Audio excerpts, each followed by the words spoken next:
Bago nga tayo magsimula ay isang malaking shoutout kay Mario Martir, Teodoro Alonso, Jamie Amadar, Pelo Joko, Ronald Berbosidad, Edmond Cubal Supnet. Maraming salamat sa pagsuporta sa aking maliit na channel.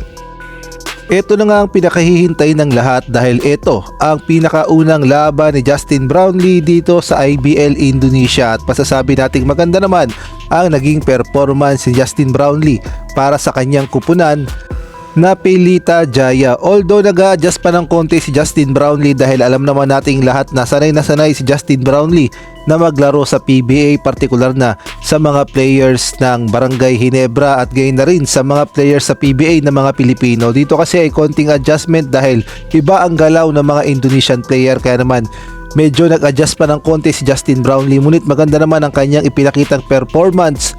At medyo marami din na nagrereklamo dahil yung mga teammate nga ni Justin Brownlee ay parang binubuhaya lang yung bola at malimit lamang na pasahan itong si Noypi.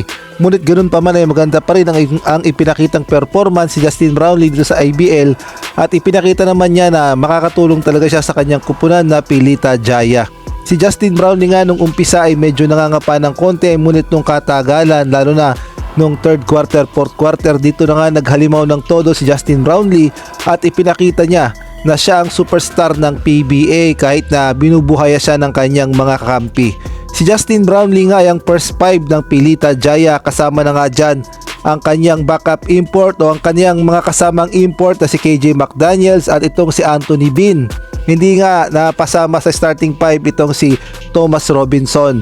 Nung umpisa pa nga lang ay talaga namang sumasabay ang kanilang kalaban na Ran Simbabogor, ngunit ang Pelita Jaya sa pangunguna nga ni Justin Brownlee, KJ McDaniels, Anthony Bean at si Thomas Robinson ay hindi nga nagpapahuli at talaga namang todo buhat sila sa Pelita Jaya. Kaya naman nung third quarter hanggang fourth quarter, dito na nga naramdaman ng Ran Simbabogor ang lakas ng Pelita Jaya. Biruin nyo, KJ McDaniels, Justin Brownlee, Anthony Bean, Thomas Robinson. Kaya naman ang nangyari ay tambak malala at natapos nga ang laban sa score na 67-85. At ito pa nga si Justin Brownlee ang naging best player kahit na binubuhaya siya ng kanyang mga kakampi.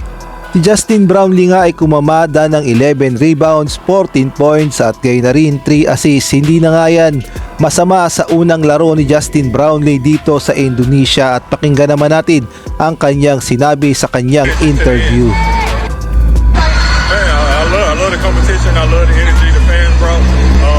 Very special energy, and I'm just very happy we can get the win. Oh, they was a tough, very tough competitive team, especially in that second half.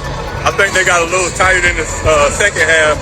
They had a game last night, so just give a lot of credit to them for coming out and fighting hard and playing with all their energy to the end. Sa ngayon nga ang Pelita Jaya ay umakyat na sa standing na 8-1 at abang-abang na lang tayo sa kanilang sunod na makakalaban.